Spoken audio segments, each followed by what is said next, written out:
Chers amis de l'Université populaire, bonjour et bonsoir si vous nous suivez dans les heures tardives de la journée. Aujourd'hui, c'est sur une note triste que nous venons partager avec vous car il s'agit d'un événement triste qui a frappé la ville de Kinshasa et a occasionné la mort de 26 de nos concitoyens. C'est sur une note triste que nous commençons aujourd'hui.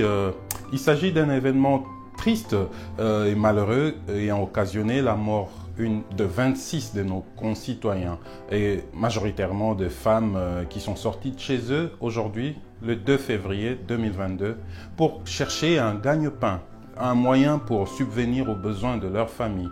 Mais ils ont connu la mort. Ils ont connu la mort parce que leur lieu de travail, c'est le marché de Matadi Kibala, qui se situe en dessous des lignes à haute tension de la SNEL. Nous allons rappeler ici qu'en date du 26 janvier 2021, c'est-à-dire il y a une année à peu près, à Mbanzangungu, la SNEL lançait déjà un cri d'alarme, appelant à la démolition des habitations construites de manière anarchique en dessous de lignes à haute tension. Donc ce problème d'anarchie qui implique la construction des habitations et marchés, écoles et autres aménagements publics à proximité des lignes à haute tension ne date pas d'hier. C'est un problème connu en RDC. C'est un problème récurrent dans presque toutes les villes de la RDC. Oui, madame, c'est de la haute tension. Ce n'est pas la basse tension. On va demander à céder ou couper un peu pour qu'on fasse. Non, ça c'est de la haute tension. C'est pourquoi nous sommes avec le PLC qui se bat jour et nuit pour obtenir la destruction de ces maisons. Et le directeur général a trouvé que nous devons venir continuer à dénoncer pour que l'État nous aide à ce que le travail se fasse correctement. C'est un phénomène observé un peu partout en RDC. Et malheureusement, en RDC, quand il y a quelque chose qui ne va pas, la vie continue. La population, l'État agit comme si c'était normal. Nous avons pris l'habitude de normaliser ce qui n'est pas normal. Nous vivons avec l'intolérable, les choses qui ne sont pas supportables. Nous en avons fait le quotidien de Congolais. À la fois du côté des administrés, mais aussi de ceux qui nous dirigent, les dirigeants. En date du 7 janvier 2022, il y a de cela moins d'1 mois, le président de la République, Félix Antoine Tshisekedi, sous un appel pressant, demandait aux autorités compétentes. Nous pointons ici le doigt du gouverneur de la ville de Kinshasa, Jean-Tini Ngobila. Le président lui demandait expressément de relocaliser le marché de Matadi Kibala.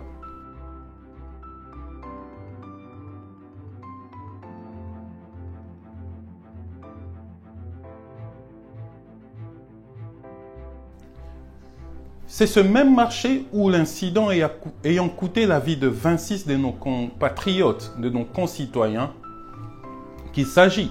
Le président demandait déjà qu'on puisse relocaliser ce marché.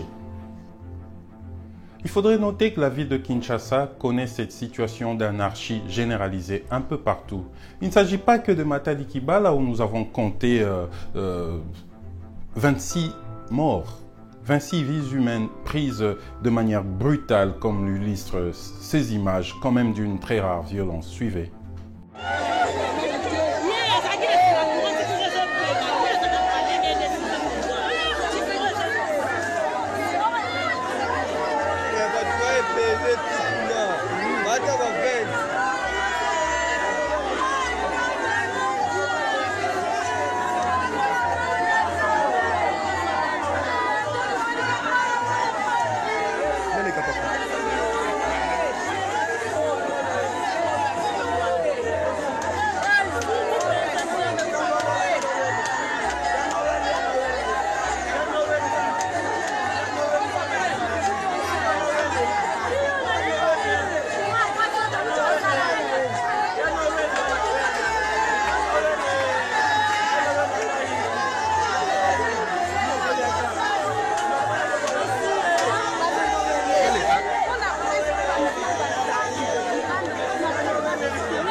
Cette situation est observable un peu partout dans la ville de Kinshasa, et pas que dans la ville de Kinshasa. Nous imaginons tout au long de cette ligne à haute tension, qui est quand même la deuxième plus longue ligne de haute tension du monde. C'est la ligne qui part de Matadi jusqu'au Katanga, de Inga jusqu'au Katanga. C'est la deuxième plus longue ligne de haute tension au monde, après la ligne de haute tension française. Ici, nous sommes dans le quartier Givel, dans la commune de Ntsele. Un autre marché érigé juste en dessous des lignes de haute tension. Et suivez ce que les mamans disent. Awa tozali na commune Ntsele, précisément na quartier Givel. Ya basi ezali ke population bozali komona batonga déjà bandako awa na se ya ligne ya très haute tension s'il vous plaît. Ba bosani kezali zone moko réservée uniquement pour na SNEL. Mais batonga bandako botala na ba wenze c'est l'homme information tozui sur place. Awa kaka mbule ebeta te. Soko meki kosimba batol oyo kolenga déjà bandi c'est-à-dire batu ba bandi déjà kolenga likolo ya batol oyo. Na micro ya quel boule mag moko ya ba maman oya te kaka awa a communiquer boye. Bon, biso toteka na se ya wenze e awa. Mais soko vando simbi tolo ko kapendo zo lenga. Makasi pendo zo lenga makasi ngamo ko eselenga. Sur ces marchés, il y a même un champ électromagnétique qui fait que quand on touche les parois des tôles qui servent d'étalage de ces marchés, il est possible qu'on puisse subir une décharge électrique. Les autorités le savent-ils? Comment la population vit face à ces dangers? Pourquoi s'exposer à un tel danger sans en appeler à la prudence humaine? Cette nouvelle est parvenue aux autorités de la ville, le gouverneur de la ville, le Premier ministre Sama Lukonde et même le ministre de l'Information, Patrick Mouyaya. Ils n'ont pas attendu longtemps pour se présenter au lieu de l'accident, pour constater, pour apporter leur consolation. Mais ce sont des gens qui représentent l'État. Nous supposons qu'ils devraient y aller en y apportant aussi les moyens de l'État. Mais observez de vous-même comment est-ce que les victimes se font évacuer. Nos 26 victimes de cet accident se font évacuer.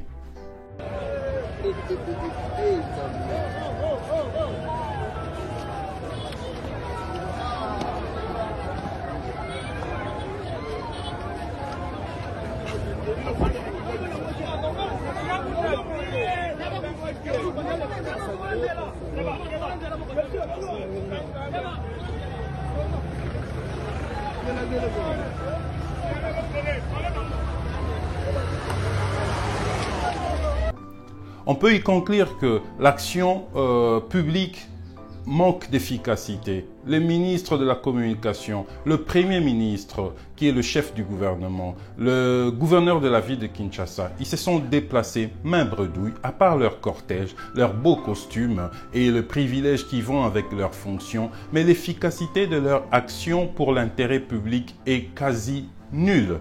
Les victimes se font évacuer dans les moyens par des ambulances de fortune. Ce sont les moyens de transport communément appelés 207, nos taxibus, qui servent de moyens d'évacuation de nos victimes sans dignité, sans respect et de manière un peu, on peut dire, c'est comme si nous étions à l'âge de la pierre taillée en RDC.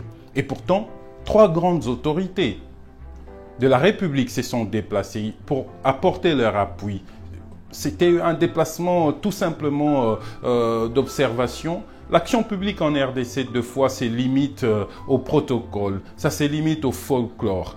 Son efficacité est toujours à démontrer et son efficacité manque, il faut dire les choses telles qu'elles sont. Et nous déplorons cela.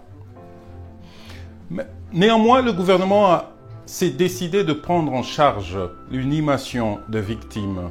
La prise en charge, c'est ce qu'ils peuvent faire de moindre, c'est ce qu'ils peuvent faire pour consoler les familles qui ont perdu leurs membres, leurs mères, leurs fils, leurs frères, leur père lors de cet accident. Et nous saluons ces gestes de l'État. Mais nous demandons plus.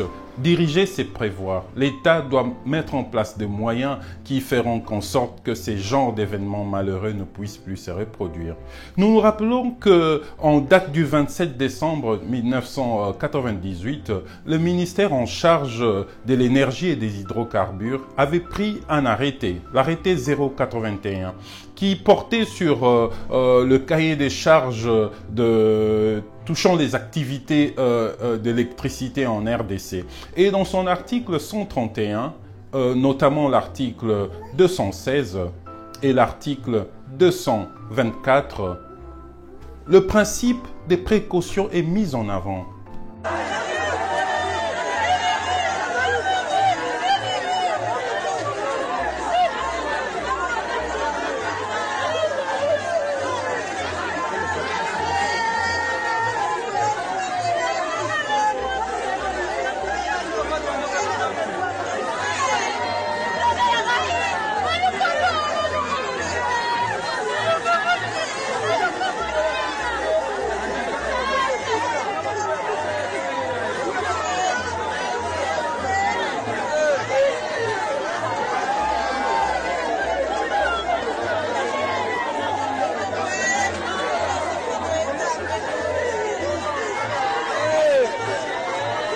Cet arrêté n'interdit pas explicitement l'aménagement tout au long des lignes à haute tension. Cet arrêté n'interdit pas explicitement l'aménagement tout au long de couloirs de lignes à haute tension, mais on met ici en avant un principe de précaution qui demande à ce qu'on ne puisse pas aménager dans les 10 mètres, dans un périmètre de 10 mètres à l'horizontale des lignes à haute tension. Mais malheureusement, cette loi est complètement ignorée par la population. Nous n'allons pas accuser la population. Les lois existent pour se faire appliquer. L'État a aussi failli dans la mise en application de cette loi, de cet arrêté. On observe à Matadi-Kibala, nous avons vu l'exemple de Ntsele dans le quartier JVL, à Mbanzangungu, et à bien d'autres endroits de la RDC où la population vit de manière mitoyenne, la population côtoie les lignes à haute tension.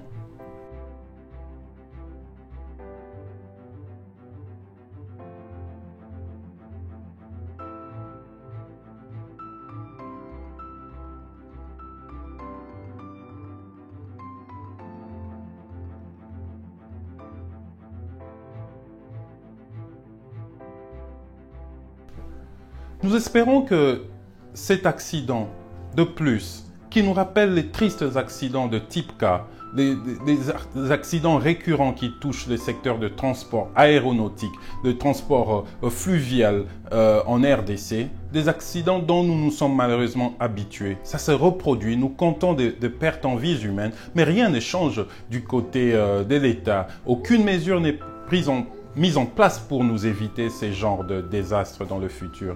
Nous espérons que l'accident du 2 février 2022 à Matadi-Kibala sera une occasion pour l'État enfin d'agir. Il y a plusieurs pistes de solutions. On pourrait délocaliser les marchés, les espaces publics et voire même les maisons d'habitation qui sont tout au long des lignes à haute tension. Ces habitants peuvent être indemnisés. On peut leur proposer d'autres endroits pour aller construire. Mais ici, il faudrait dire que une ligne à haute tension, bien entretenue, ne représente pas forcément un danger immédiat. Les accidents arrivent. Les accidents, c'est pour ça qu'on les appelle accidents. Ce sont des imprévus. Mais ce sont des choses qui sont quand même très rares concernant les lignes à haute tension. La précaution voudrait qu'on puisse faire attention quand on est dans le côté de la population, quand on se décide de construire en dessous de ces lignes. Il y a plusieurs études qui démontrent que ces lignes produisent un champ électromagnétique qui ne serait pas très bien pour la santé humaine. Il y a aussi plusieurs études qui contredisent ce fait. Donc, sur ce point-là, il y a un flou. Nous nous en remettons au bon sens de chacun de nous, savoir choisir où habiter et surtout connaître les risques que l'on prend en s'installant tout au long des lignes à haute tension. La RDC n'a pas clairement légiféré là-dessus. Il y a une zone grise et ça profite un peu à l'anarchie. Nous en appelons à l'État de prendre les mesures idoines et faire en sorte que ces genres d'incidents ne se reproduisent plus. Chers amis, c'était donc ça l'élément triste de ce jour. Nous présentons nos condoléances aux familles éplorées qui pleurent les 26 victimes et de manière générale, nous présentons aussi nos condoléances à toute la République, tous Congolais qui se sont touchés par cet accident d'aujourd'hui. Merci chers amis d'avoir suivi cet élément. Nous vous invitons à liker, à vous abonner et appuyer sur la touche de notification pour nous revoir dans un prochain élément. Merci, portez-vous bien chez vous. Au revoir.